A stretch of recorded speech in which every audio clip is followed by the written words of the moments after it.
What's up, everybody? Tonight, Dusty and I have a very special guest on here. I've met this guy a couple times, and every time I met him, it's been a real treat. Always positive, always uplifting, and doing a lot for the community, the Instagram community, the family over here. So I like to take the time and have Ben on. And so we got Ben, Mr. HVAC Tacticals in the house tonight. What up? What's up, man? What's going on? Just got home, man. Crazy day. So doing a two-headed single throw cassette Mitsubishi in a garage. So nice big garage. Yeah, Is that breaker panel you posted? Yeah, that thing was a mess, right? Dude, walk away. I was like, dude, how are we gonna get power to this thing? There's two ways to run power. We could have run power from a box outside, but we had to probably run around like 4 or 5 different 90s to get there, right? Or we just pull power from that panel inside and shoot it up through the attic and down outside wall. So we opted for the interior panel. There you go. Gotta do what you gotta do, man. Yes, sir. I'm digging that trailer setup, man. The lights, all the pack out, the wall mounts. This thing's gonna be nice, man. It's come a long way, dude. It's come a long way. I've been back and forth of like, do I just pull all this stuff back out and then like recoat the walls with like this really bright white like fiberglass paneling and then put everything back in? I'm having a hard time. I want to do it, but I know I'm telling myself, don't do that. You don't need to do that. It's overkill, right? But you know, in true HVAC tactical fashion, I gotta go above and beyond. You know. As soon as you get it done, you'll see something else you want or something you want to do, and you'll rip it all back out and start over again. 100%. Well, I need a bigger trailer, dude. Really, this is doing what I needed to do for now. But at some point, I will end up getting a bigger trailer. And I'm a big Sprinter van guy. I love Sprinter vans. I love the big Sprinter vans. I've worked out of them for years, but I don't have a Sprinter van anymore since I left my company. And so I have this trailer, and I'm like, well, instead of going and spending money on this big Sprinter van and getting into another monthly payment or whatever, why don't I just deck out this van, spend a couple grand, put it into this trailer, and now I can hook up to work, go do what I need to do. And when I get home, I can disconnect from work. Right. And that way it keeps my truck clean. There's no stuff and all stacked, no pack out stuff stacked in the back. And, you know, I use my truck to haul my kids back and forth to school and stuff like that. So keeping the truck tidy is a key thing for me. Yeah, I bet, especially hauling the family around.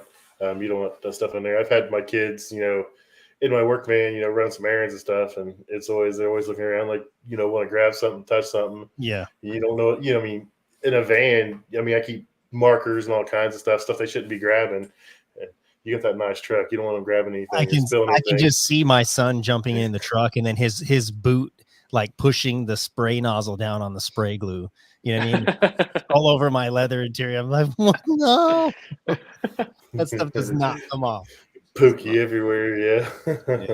Crazy. That's great. So you said you left your job. And now you doing stuff on your own for now? Or are you going to start a company? Or are you still in just in transition period trying to figure things out? Or yeah, you know, man, I am. I think right now. Sorry, I hit the wrong button on my computer. Right now, I left my company. My dad and I were running a company together.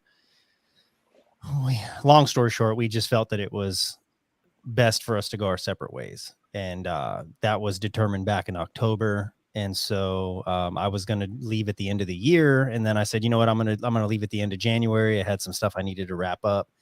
And yeah, so end of January came. And then like the next week I went to Atlanta. And so I was in Atlanta just stress-free, man. Well, I was stress-free except for the show, right? After the show, it was pretty stress-free. But yeah, coming back home, you know, just being unemployed, not having the stress of dealing with employees and job scheduling. It was weird because like that next Monday morning when I was back home, I was like, man, I got to get the guys going. I got to make sure that the equipment's, you know, dialed in. And I was like, wait a minute, I don't got to do that anymore. So that was kind of nice. But yeah, I'm just doing some work for some clients that want me to come do some real custom stuff for them. I went from being a contractor that created content to now being a content creator that just happens to do contracting, right? And so I need these jobs in order to still make content, right? Yep. And so but my thing is I can be super picky and choosy on what I want to do. And so like, if it's not like a real custom job, if it's just like just a regular change out, like I just don't want it. I don't want the headache of dealing with it. It's just not worth it for me. And so really what my main focus is, what I'm trying to do is grow the tactical brand, trying to sink just full time into that. But when these jobs come up, it's like, hey man, I can make some extra cash and I can make some content. And so that's kind of what I'm doing. So that's cool. So it's not full time. So you're not, having to rush and bust through a job every day. You can take your time. If it takes you 2 days versus a day, it's not a big deal as long as the customer is happy with it and, the end result. So that's cool. Yeah. So like these Mitsubishi units that we're installing right now, like I've never installed a Mitsubishi single throw cassette. So it's a little bit of a learning curve, right? And so reading through the instructions, making sure I don't skip any steps and stuff, and getting the height dialed in right at the sheetrock surface and stuff like that. But yeah, we got them all mounted today and everything. And I was like, man, these things are pretty legit. I kind of want to put these in my house.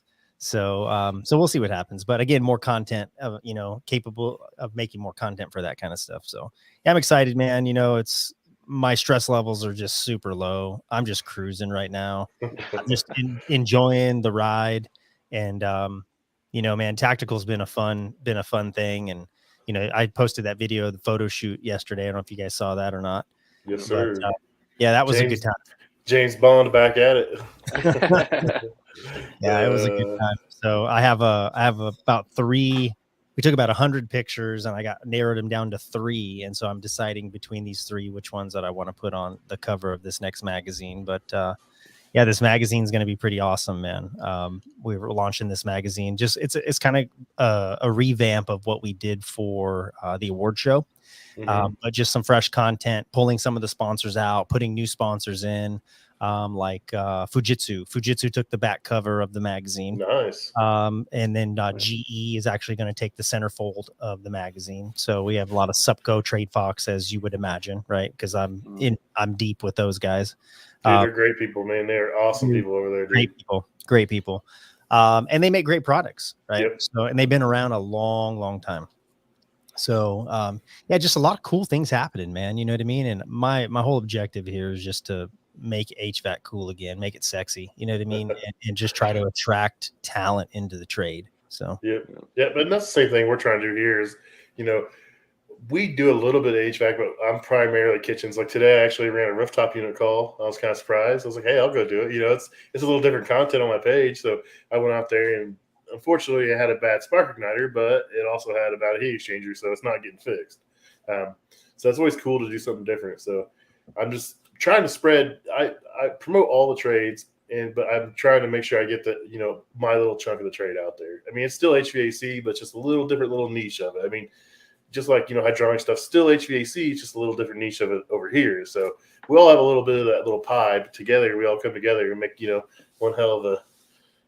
Yeah, I mean, the industry is a vast industry, man. Like you can decide what it is you want to do and just be a beast at that, right? And it's a vast. The Jerk said this well. They said the industry is a vast industry, but it's a tight community. And the award show has really proven that. You know what I mean? Like Instagram in general, and then we all kind of just came together for the award show, and it was. I don't know. I don't know what your guys' take was on the award show, but it was for me because I see all the behind the scenes stuff. I'm doing all the steps, right? But there was a couple moments there, man, where I just stepped back, soaked it in, and like I just started tearing up. You know what I mean? Like, dude, I'm like, we did it, man. We did it. You know what I mean? It was amazing. Dusty's probably sick of hearing it because I've had so many guests on that were there.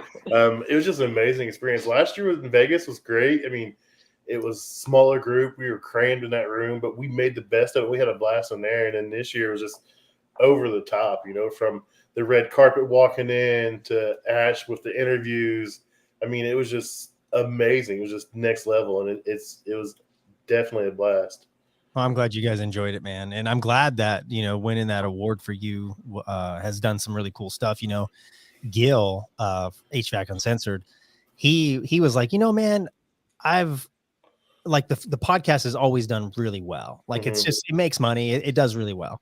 And he goes, but after I won that award, man, he goes, my phone won't stop ringing, And I'm just like, I just told him, I was like, man, I never really even looked at it from that perspective, like winning this award, what it does for you in your career and all your extracurricular activities that you're doing, right? Your podcasts and your lives and whatever. And, but it builds value, man. Right. Like, dude, you have like Gil, right? Gil has an award-winning podcast, bro. Like, say that out loud, right? Let that sink in. And when I was out in the field doing stuff, and I would go to these dealer meetings and stuff, and people winning all these awards, I was thinking like, man, my installs, they should be award winning. Like, these things are badass. You know what I mean? And it just really ate me, man, that nobody would recognize that. And that's kind of where all that stuff kind of stemmed from. But I was like, imagine being at a homeowner's house, talking to them at the kitchen table, selling them a system, and be like, look, our installs are award winning. Right? And they're like, wait, what? Award winning for HVAC? It just sets a different tone, man. I noticed like that Thursday, HR ended on Wednesday, right? And then that Thursday, like the quality of content, like guys just as soon as they got back to work, dude, they were on it. They're like, saw that, huh? Dude, we're coming, we're gunning for it next year. Just the guys, like Wednesday, Thursday, Friday, just like I was like, holy shit, this came out of nowhere. These guys are they're on it. I mean, it's taken to a whole nother level. I mean, that's awesome, man. It's awesome what you're doing.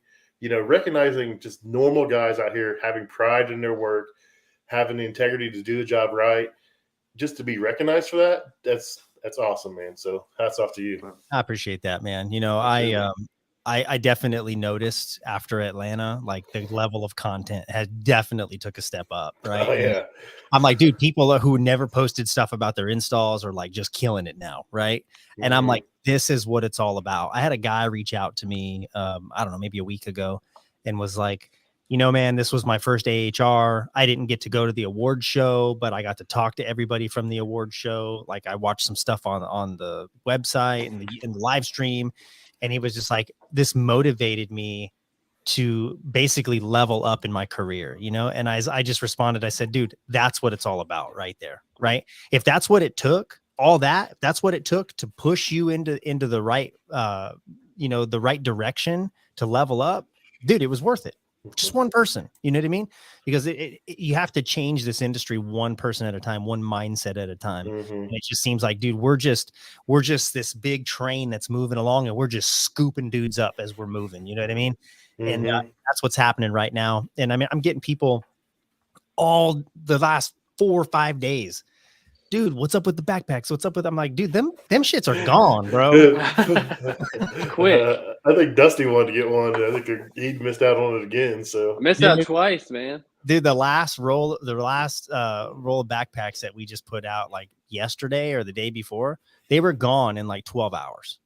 Well, it was crazy. I think I was late seeing the post. I saw the post, I think, after the fact, and then I was like, oh shit, they're back. So I went to pick one up and out of stock. I was like, man, again? Has it happened twice? I didn't think about it. I got an extra one from last year. I'll give you. I had an extra one this year because I always take my wife to the award show with me, and I'm glad she came this year. But I gave the backpack away to the guy, my sales rep for RLS. He wanted one, and he was all heartbroken he didn't get one, so I gave it to him. What's his name? Curtis. I think he hit me up earlier. Yeah, he hit you up earlier. Yeah, because I gave it to him on the last day of the show. I dropped it off by the booth, and he wasn't even there yet because I think he had a rough night the night before. But I made sure they hit it. Yeah, it happens. Tuesday night gets everybody. Tuesday night is rough. Everybody, because you're party hopping. That's why, right? You're going from one party to another. Everyone make sure they get their meetings in Monday and Tuesday, and then Wednesday's like if they have to do it, they can like schedule it right towards the end. But like Tuesday night is just like it's off the hook, man. Yeah. I'm reading the comments on YouTube, and Mr. Waxer, another award winner in the house, by the way. He said that he's got one coming up to Canada. That bag actually got shipped out today. So hit UPS today. So you should be getting it here pretty soon. Nice. Yeah, we've had quite a few people in here. We got Adrian in, we got Matt Waxer, refrigeration kitchen tech. So he's another kitchen guy like me. He puts out some really good stuff. He does a lot of diagnosis videos and works through how to like the systems work and stuff. So he does some pretty good stuff. So go for it. His videos are crazy because some equipment that we work on is void of like a model and serial number. So he'll just map out how everything's set up and just draw his own diagram. It's like on his YouTube page, I think he's made like over 60 diagrams on pieces of equipment that have no online literature.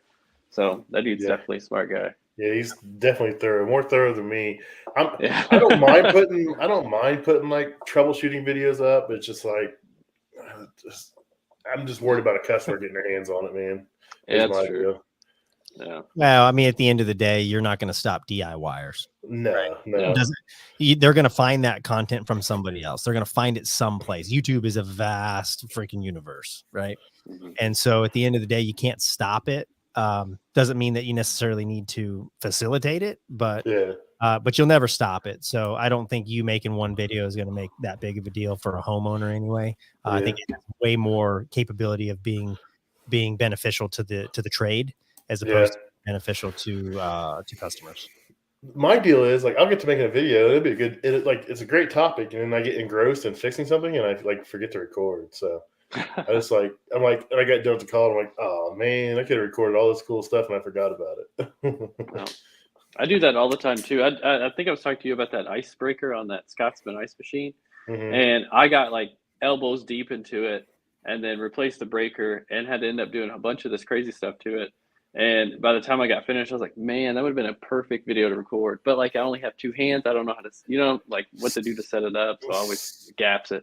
So HVACR Survival, Rick Dermeyer, I'm sure I butchered his last name. He showed me what he uses, and it's like a collar you wear around your neck, and it's got a part where you can attach your GoPro to it. So it's like hands free. So that's how he records all his stuff when he's like working on stuff. Yeah, Rick's a great guy, dude. Yeah, I've got one coming. He's a smart freaking dude, man. Yeah, he's only like 2 hours from me too. Yeah, I met him in Florida, and it's funny because I think he had a shirt on, and I walked up and I was like, dude, nice shirt. That's what I always do to people when I see them wearing a shirt. I just walk up, I go, dude, nice shirt, and I just stay quiet, right? And then it usually takes people a minute, and they're just like, oh shit, that's that guy, right? It's pretty funny. Yeah, someone did it to me in Vegas. I was wearing an HVAC crew hat, and someone did it to me in Vegas. I was like, what the hell? That's funny. Yeah, Rick's a great guy. I met him in Florida. We sat down and had a meal together, and just great conversation, man. If you've never been to the symposium at Brian Orr's symposium, man, that thing is just full of just knowledge, man. And these dudes, just HVAC nerds walking everywhere, dude. Like you'll learn everything you could ever learn about anything. It's crazy. Yeah, I love Brian's stuff, man. Brian is like, his dad jokes are a little funny, but like the stuff he does, that dude's like, he's smart as hell. And like everything he's done, I mean, he started as like a kid pretty much, and now has this humongous company.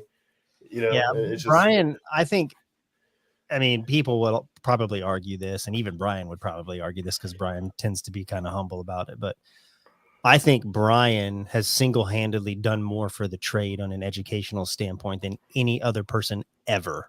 Yes, 100%. Yeah. Ever. So people can argue that all you want, but just the level of content and the level of video editing and animations and all, I mean, it just hands down, dude. He is a beast at what he does. Yeah, I think when I first started in the trade, I watched a ton of Brian's content, and Brian and Craig, the AC service tech, Migliaccio. There you go. He hit me up today. He wants to come on at the end of April, so we're gonna have him on at the end of April. So okay, nice. Dude, Craig is the nicest guy in the freaking world. Yeah. He was looking for me at AHR to talk to me, and he wanted to meet me because I've interacted with him on social media for a while now, and like he actually sought me out and found me and like came up to me, and I was like, "Holy cow, Craig found me!" Yeah, he's a trip. He was actually one of those guys where I'm sitting there watching him get his red carpet picture taken, and I'm just like, dude, this is it. We made it, bro. Because he's probably got the largest YouTube channel of everybody. Oh, right? Yeah, he's huge. And it's like, dude, he's like the big dog, right? Stepping into the room. And it was like he's in there just enjoying himself, super humble, man, just having a good time, taking pictures, smiling. And I'm just sitting back looking at him and just going, we freaking made it, dude. We did it, dude. We did something that's never been done. Like, this is it, you know? Yeah. I'm super excited. Jay had a couple questions about the Tactical Awards since we're on that. He's wanting to know if next year, say, if we want to nominate somebody, is there going to be a way where we can have like a drop down, nominate a person for a certain for category? Yep. So if you nominate somebody, maybe, you know, if you think they're best content, put them in best content or whatever. Correct. So he was curious about that. Yeah, we definitely wanted to do that. We just weren't able to do it, but we figured out a way how to do it. And my website team is going to be able to help put all that together. So we took down the nomination capabilities because Mr. Mayberry in the house. What's up? That's crazy. HVAC Because guy. yeah, he's another legend right there. Yep. He's a cool dude too, man. What was I saying? The website. So we had to take down the nomination stuff because, like, even in January, right? People knew the awards were coming up, and like we just started getting flooded with nominations for all these people. And I'm like, dude, all this stuff's already done, right? Like, you guys are too little, too late. This is all this stuff will be posted for next year or whatever. But yeah, it's like we basically cut everything off at the end of the year. And usually by that time, we already have it figured out. But there's a couple categories that we didn't have figured out until like maybe 2 weeks before the show. Right. And so we had to we're balancing back and forth between, well, should we go this guy? Should we go that guy? And just like looking at all the opportunities and saying, hey, you know, and reality is this, like, if there's two guys that are both equally deserving of an award and they're both nominated and they're both in the category, but one is showing up to the awards and the other is not, I'm going to lean towards the guy who's going to show up to the awards because I want him to accept that award in person. Right. And so, but it's not just like well, this guy's just like a spot filler and he's, you know, he's going to be at the show. So he's going to take it doesn't go down like that. Right. But it's got to be like, hey, of these two guys, like either way, it could go either way. We had to make a decision. We're probably going to lean towards the guy who's going to be at the show. So, because I think there's something to be said for, you know, accepting an award in person, giving an acceptance speech, having that like, oh shit, I won type freaking reaction. Dude, right? Patton is all about that. I freaked out, man. I absolutely freaked out. So I won an award last year for like from Safesa, which is like our sanctioning body thing for what we do. I won Technician of the Year, and I had no idea, and I went up there and I choked, and I was literally crying on the stage. And then, you know, Chris Stevens reading Best Social Content, and he looks at the card and he looks at me, and I was like, oh hell no. And he says my name, and I'm like, I'm gonna get up here and cry again in front of these people. I was like, it's ridiculous. I didn't cry, but it was definitely cool and unexpected, man. And at least I thank my wife. I got that part saved. Yeah, I think that man, there's just something, the emotion that runs through, right? Oh, when dude. somebody recognizes you for what you do for a living. You know what I mean? And not just what you do for a living, but man, just for being great at it. You know what I mean? Matt Waxer. So that's how I took the win. I'll tell you, Matt, it was actually really hard to decide between the three of you guys. It really was difficult. I had to reach out to several people and go, hey, man, if you had to choose between these three people, who would you choose? And I just had to get some outside counsel because even the team that we had in place, you know, it was kind of like, we don't know, dude. Like that's a hard one. Ben was waiting for me to cry. He did start crying. Mike choked up a little bit on in Vegas. So Adrian mentioned Ty Brannaman. Ty he was a nominee for the mentor for the year. Yeah. Ty does some crazy stuff, man. He's another one that's like he's super smart, man, and he is pushing the content crazy right now too. I just made a comment about him yesterday to somebody, and I said, dude, this guy is a heavy contender, dude. Like the stuff that he puts out is so next level. It's and then he's got the little hand. The little hand is what gets me, dude. It makes every video I see, it's just him talking with that little pointer hand. Dude, I was on Amazon. I bought some. I was like, that's hilarious. Let's start talking like Ty and just like using the little hand, dude. My daughter walks around with those. She tucks her arms way in her shirt and she walks around with them on her fingers. Him and that little hand, though, man, he's killing it though. But dude, I'm like, I've been doing this for coming on 17 years and never seen it explained that way, and it makes sense to me. You know, 17 years in the trade. I'm like, this dude's on it, man. He's on it for sure. Well, here's the thing, right? Is like there is a ton of guys out there who are just like Ty Brannaman, guys who are just like Trevor Matthews, guys who are just like Matt Waxer, right?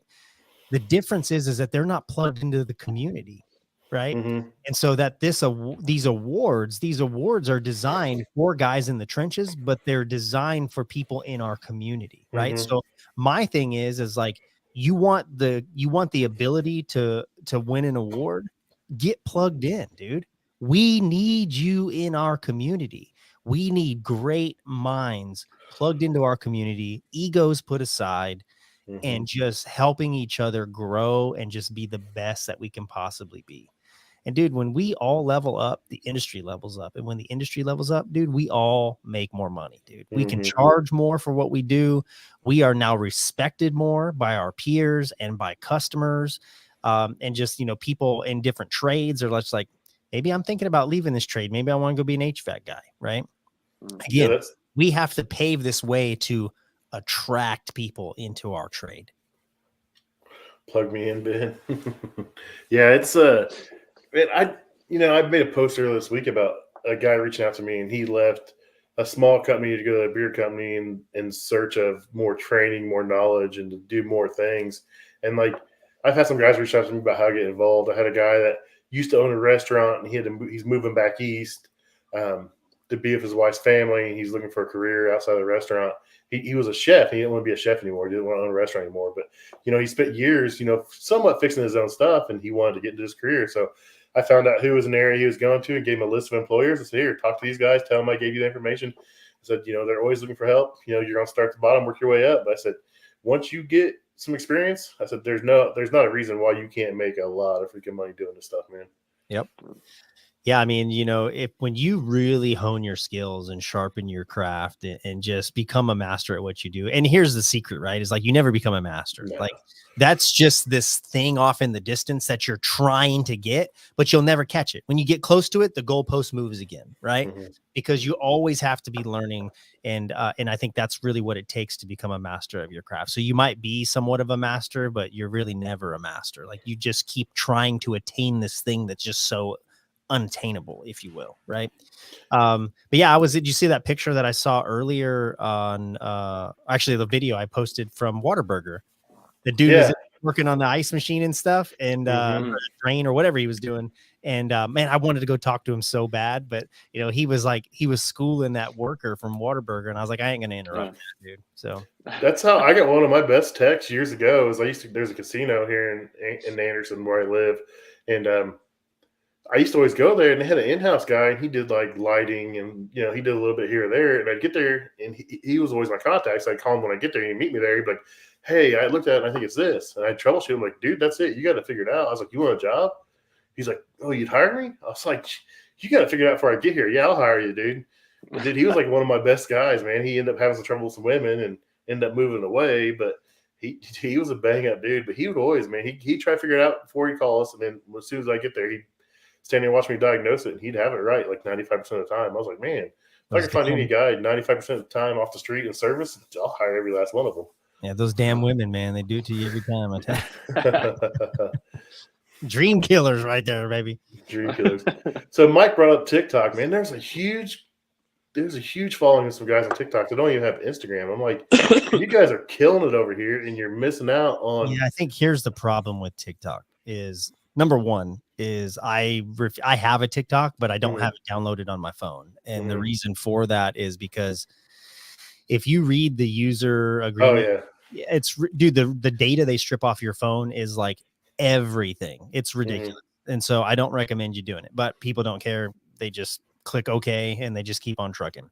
So I just don't want to share all of every bit of information off my phone, from my contacts to my emails to everything, to TikTok. But anyways, I think TikTok is actually going to get shut down. I saw something like maybe a week or two ago that said they had like 30 days to get stuff cleaned up or something like that, because they're shutting it down. Lastly, I think when you're an HVAC guy and you got 100,000+ followers, how many of those guys are actually HVAC guys? Oh yeah. You know what I mean? They like made something funny. Yeah, they did something funny. People are like, oh, that's fun, some funny shit, and they follow, right? So I feel like it's almost like it's a following that doesn't really matter, because none of them are a community. They're all just regular, what I refer to as civilians, right? If you're not in the trade, I just refer to you as a civilian. I've done that for years. Some people find that funny, but that's just the way I've always said it. But I think that you know, the amount of following that these people have, and they brag about how many followers they have. And I'm like, dude, but you're not even, it's not community, bro. Like they're just regular people. You know what I mean? Like how much influence are you really going to have over that or your trade or your craft when you're just talking to regular homeowners, you know? So I have a real problem with TikTok. And I don't get on it for that reason. And I don't think I've ever posted on it one time. I haven't. I locked down the name, HVAC Tactical, but I never done anything with it. So that makes sense. I didn't think of it that way. I mean, I just see a bunch of guys on these huge accounts, but I mean, even my account, I look and like, you could tell some of them are bots, and like even if the person deletes their account, you don't lose that follow. It's just like a blank name and a blank user name, user number, and then a blank picture. So I'm like, this is kind of. But even Instagram has bots. I mean, dude, on the daily, I get so and so followed you, and I look at the profile picture. I'm like, oh, she's cute, right? But there's like 0 posts, and she's got like 34,000 followers. I'm like, dude, if you have 34,000 followers and you have 0 posts and just a sexy picture, there's a problem here. You know I'll get bored and I'll look when a bot follows me. I'll be like, okay, who's a mutual friend? And who's the sucker that added this person? And I'm like, I try to find like mutuals on there. And I'm like, come on, man. Yeah.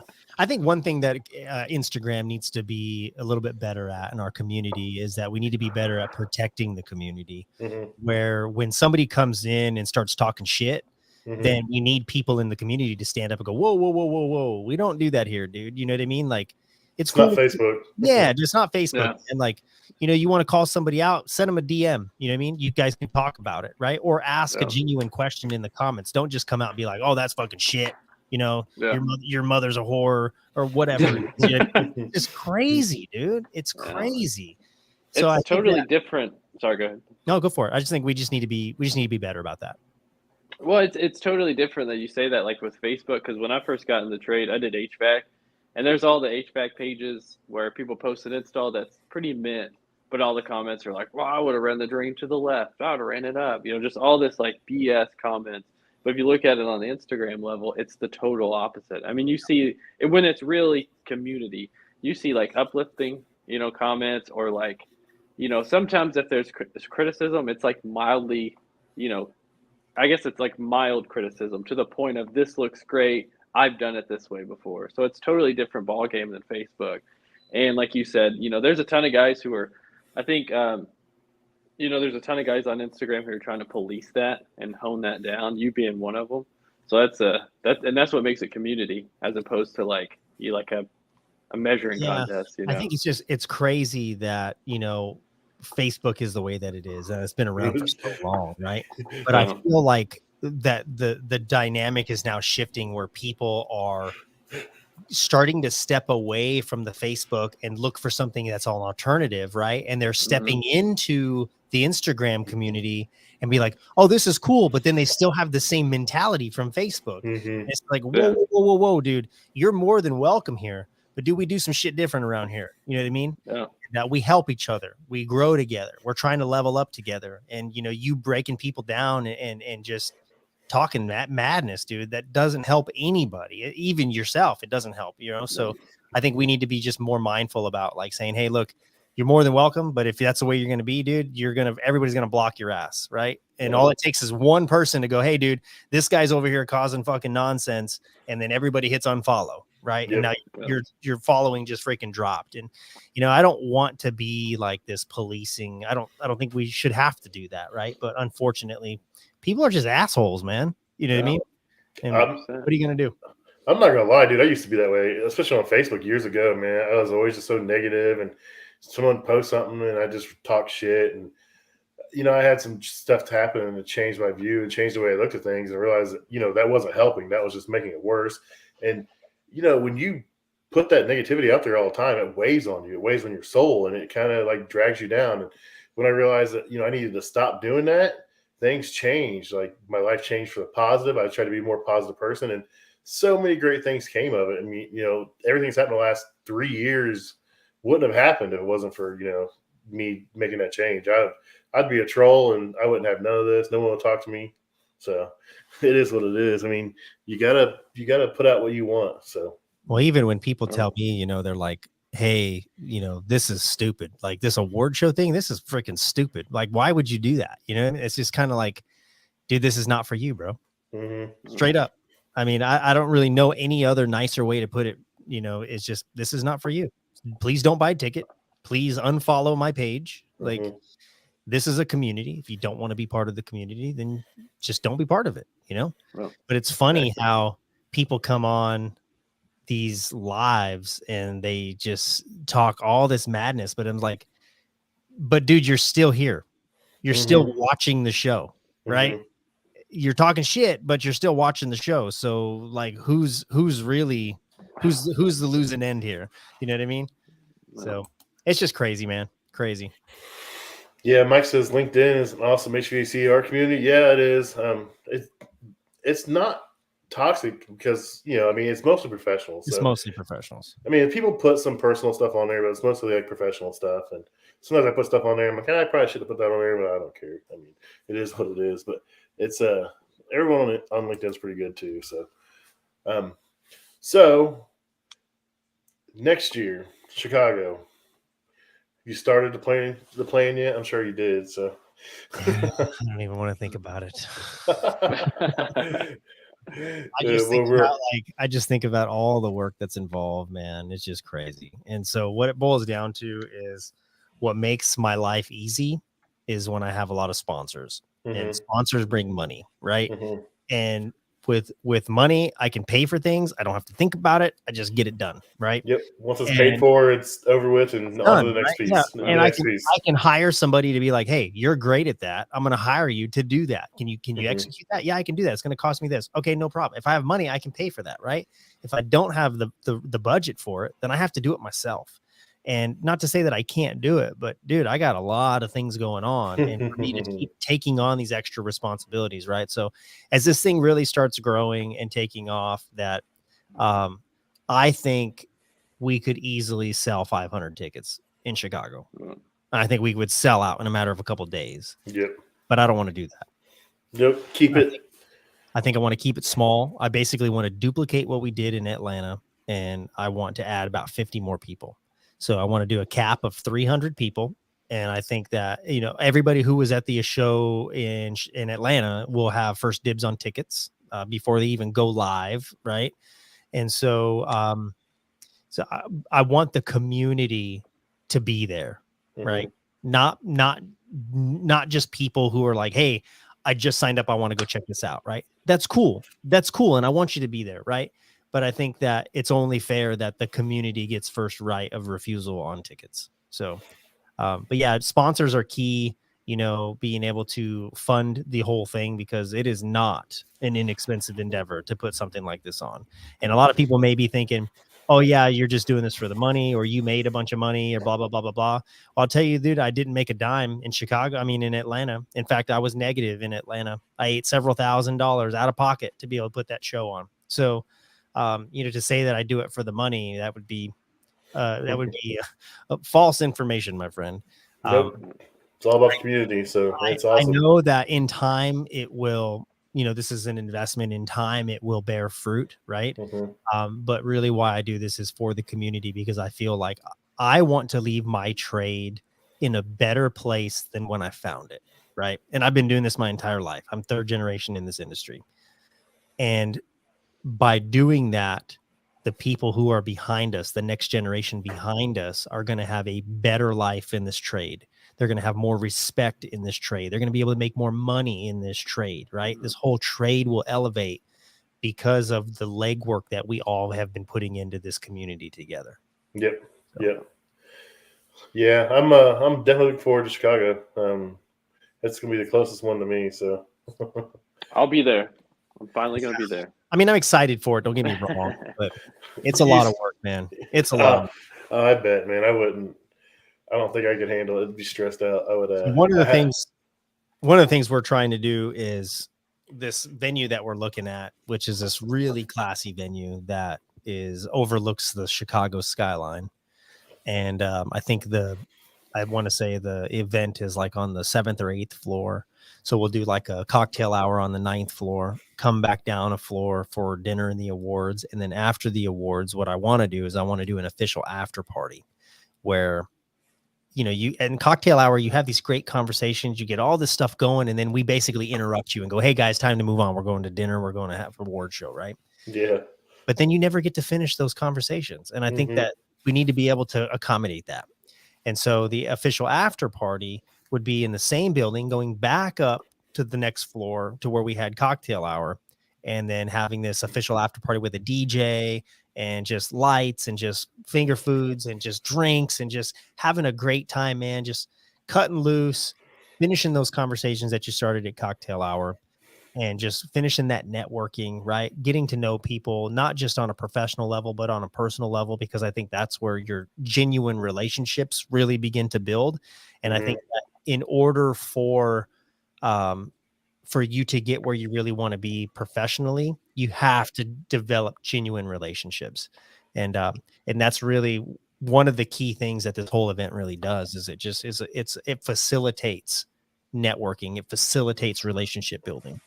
And Yeah, I believe that 100%. Like I said, last year when I sat down, I looked across the table and there was Eric, Ani, and Andy Mickelson. I was like freaking out, and like they both followed me back after that event, and I talk to them all the time. I've been on their podcast, you know, and I always tag them and stuff, and you know they'll mention me in their podcast, and I always laugh. And you know, me and HVACJ took a nap during their podcast at AHR, and so I mean, it's great. It's the friendships you actually make from. You know, you talk to people on Instagram all the time, but then to meet them in person is just like a totally different thing, man. Well, you already have the common denominator, right? Yep. You already have HVAC in common, right? Everything else is just like, oh yeah, I don't vote that way politically, or yeah, I don't swing that way sexually, or I don't do this, or I don't do that, right? But it's like, dude, you at the core, like we're both passionate about HVAC, right? We can put all of our other differences aside, right? We're HVAC guys, dude. We're blue collar guys, right? We know how to work. And so, I think, man, it's really important for us to build those relationships and build a tight community. And when we can do that, you know, great things happen. And man, we're getting a lot of attention from a lot of people. So yeah, it's awesome, man. I'm going to keep going up from here. So get some more sponsors on here and see if we can go bigger next year. And man, I'm just really humbled and really blessed to be at the center of all this, right? Like, this is not something that I did. This is something that we all did together, right? And I just said, hey, man, I got this cool thing that's off in left field. You guys want to hang out, right? And everybody's like, yeah, let's do that. So everybody's hanging out in left field with me, right? And I realized that at any time people could be like, hey, you know, right field looks pretty cool. We should go over there now, you know? So I feel like at any time this whole award show, this whole thing could just come crumbling down, you know? But at the end of the day, the relationships that we've built are real. Right. They're genuine, and those aren't going anywhere. So Tactical could fail tomorrow. Right. But my relationship with you, my relationship with Jeff and Mike Mayberry and all these people, like that relationship will never go away. That's a bond that we'll have for the rest of our lives. Yep. So yeah, I'm excited to see what the future holds, man, for this whole thing, for all of us. Yeah. Sweet. So HVACJ 604, he's the one to ask me some questions, actually. So we talked about picking, you know, categories to sign people to.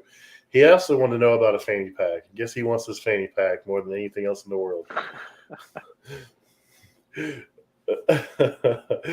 I wanted one of the rigid ones, and I forget. Someone said they'd give me one. I forget who it was. So now I got to try to figure out who said they'd give me the rigid fanny pack. So 12 months ago, if you would have asked me about a fanny pack, I'd tell you freaking get fucked, dude, because we will never pull out a fanny pack in this brand, right? But here's the raw reality of the world we're living in, right? Fanny packs were the thing when I was a kid. Oh, yeah. Late 80s, early 90s. Yeah, and so I was born in 82. And yeah, same as me. So I'm 41. And at the end of the day, times are changing. Everything that was cool back then that became very uncool, right, is now cool again. Like I'm watching these girls walk around in like these baggy pants and stuff, and I'm like, girls, stop. That's not attractive. It's like bell bottoms again. Nobody wants to see it, right? I see someone wearing corduroy. I was like, holy shit. The mullets, bro. Yep. I mean, what, we coming back from the freaking 90s country music? I mean, dude, you do you, right? You'll never see this guy with a mullet. I ain't gonna do it. So I have a real hard time with the fanny pack stuff, but at the end of the day, like I realize like it's an in thing now, but it's just a fad, dude. Like it will fade out again. You know what I mean? And yeah, it's funny, man, watching these guys walk around with these white tube socks, and it's hilarious. It's That's funny. hilarious. It's like I have pictures as a kid wearing all this stuff, So. That's great. Yeah, I remember the fanny packs as a kid, corduroy pants. I can't wear corduroy now; it'd start a fire. So, So Vader the plumber, dude, I wore corduroy up to about 10 years ago. I had some corduroy stuff, and my wife was like, dude, you need to throw that shit away. Like, throw it away. And now look, it's back, right? It's back. So Vader says they wants to know about plumbing categories. Oh, I was asking about Vader. Yeah. So that was another thing Jay was asking about. Are you going to expand on the categories to include some other? It's really other hard. stuff? Like, plumbing tactical just doesn't have the right ring to it. You know what I'm saying? Yeah. And I get it. Dude. They want to be involved, and you look at like George the plumber, right? Vader. Mm-hmm. You look at these plumbers. Even Eric Ani is technically like a plumber, right? He just happens to do like boilers and and radiant heat and stuff like that. But you look at all these guys where they're hanging out in this HVAC culture because they do a little bit of HVAC, but at the end of the day, they're plumbers at heart, but they really want to be part of this community that we've cultivated, right? Mm-hmm. And quite honestly, they're part of that community. They've helped cultivate that community, right? Yeah. And so this is a hard one for me, right? What plumbing category would it be? I mean, I'm open to suggestions, right? If people just start spitballing ideas at me, what are we going to do? Best toilet change out? Like, I mean, tell me, right? I say that jokingly, but tell me what these categories would be, right? Because I don't know. Mm-hmm. And I mean, we had a hard enough time picking 11 categories for HVAC, right? I want to get into like the 15, 16 realm of categories that we pick, but dude, I just don't want things to get gimmicky. Yeah. Right. I need them to stay genuine. I need them to stay real and raw. And I don't want like, comedian of the year award. It's like Bendrick would take that home every day. Right. But at the end of the day, like, I don't want to get gimmicky like that. I want to keep these categories genuine and like, hey, these people are really making a difference in the community. And I think once we start watering down the awards and start getting really gimmicky with it, then the awards really don't mean what they were designed to mean, right? So we have to try to keep it as real and raw as possible. Yep, I like it. I think that's all the questions we had from Jay. So he was the only one that gave me some questions. I talk to Jay and Matt just about every day, so they're pretty good guys. Yeah, Jay and Matt, man, they're both Canadians in general. They've been great and a great part and great addition to the community. So it's interesting though to see how like Canada has really interjected itself right into this whole community and into this whole movement. And it's just like, well, what's to stop other countries from doing the same thing, right? Because now we're starting to see some South America stuff happen. We're starting to see some Australian stuff happen. I just sent three backpacks to Australia, dude. Holy smokes. That's awesome. So I had backpacks go to the UK, backpacks go to Canada. Matt was one of them. I had backpacks go to Ireland, and I had backpacks go to Australia. So, and that was out of this last round just in the last couple of days. So like this just goes to show you what's taking place, right? And this momentum that's happening here. I don't know how to control it. Right. I'm just here along for the ride, and wherever it pulls us is wherever it pulls us. I'm trying to create as much structure as I can. But reality is like, this is just freaking crazy. It's nuts, man. I never expected this to be what it is, Yeah, it's really turned into something, man. It's great seeing everybody though. I mean, I love the content, and everyone, like you said, is pretty much uplifting, positive, promoting each other. I mean, I've got guys, I always comment on theirs. They always comment on mine. Just the camaraderie is just amazing. So, just great people, man, in a great trade that just are passionate about it, and we share that common denominator between everybody. So the Canada thing, I always heard when I was a kid that everyone from Canada was nice, and I was like, I never believed it. And I started talking to like Trevor Matthews and Matt and Jay and everybody else. I'm like, it's true. Like most of them are like the nicest people in the world. I'm like, Yeah, I have a friend. He's not from Canada, but he's very meek like that. And he would go through things and he's just like, yeah, it's going to be all right, man. And I was like, bro, it's okay to be pissed, dude. Just be mad. It's okay. You know, I feel like that's the way Canadians are, dude. It's okay to be mad. It's okay. Just say that you're mad. Just get it out. So we're coming up on an hour. I don't want to keep you much longer. So I'm sure everybody by now knows where to find you. So if you want to go ahead and plug your Instagram, your website, everything, make sure you go buy some gear. I'm gonna go buy a new hat because I got called out for my gray green hat the other day, so I got to go buy a new hat. But make sure you check out his website, and I'll let him plug it here, and you guys can go buy some merch. Yeah, you can find me on all platforms at HVAC Tactical. The website is hvactactical.com. It's pretty easy to find. You can just type in HVAC Tactical and it pops up. So it's right there. You'll usually get the Google recommendation of like HVAC Tactical or HVAC Tactical Awards. So it just goes to show you that a lot of people have been Googling it. But yeah, your hat. So those silicone patched hats, people don't know this, but we put those patches on here in-house. Every Nice. hat that goes out. So if you have one of those, it was put on more than likely by me. Nice. And somebody had asked earlier in the comments and we never addressed it, but the camo hats with like the orange silicone patch. So honestly, I'm trying to figure out a different way to do this because it's a lot of work putting these hats together. And I've been doing it from day one. But what people don't know is that the original leather patched hats, which were like the original hats that we ever brought out, those were hand stitched. Every patch was handmade. It was laser engraved, hand cut, hand stitched. It was hand, I don't know if they call it staining or what it is, but it was like this oil stuff that we would rub into the leather. We'd punch the holes in it. If you look way back on my Instagram, you'll see some videos of how we put all that stuff together. But those were hand stitched onto every hat, and it took about 20 minutes per hat to put those together. Wow. So made with love. That's how we started. Right? But it was because we just were trying to create something that was just really unique and different, man. And we just had a passion for the industry, man. So all those hats, we're trying to bring everything back in stock, but we're trying to find a different way because the silicone patch hats are a lot of work to assemble. And we're trying to find a better way to put all that stuff together. But everything in the store is a lot of stuff that's sold out right now. We've had a run on the store, and we get stuff in and it leaves again. But yeah, we're in the process of restocking everything. So we just did this really big order on shirts. So what shirts you see that are missing right now should be back in stock here in the next week or so. Sweet. All right, guys. Well, make sure you check him out everywhere and go buy a hat or a shirt, support the brand. So thanks, everybody. See you guys.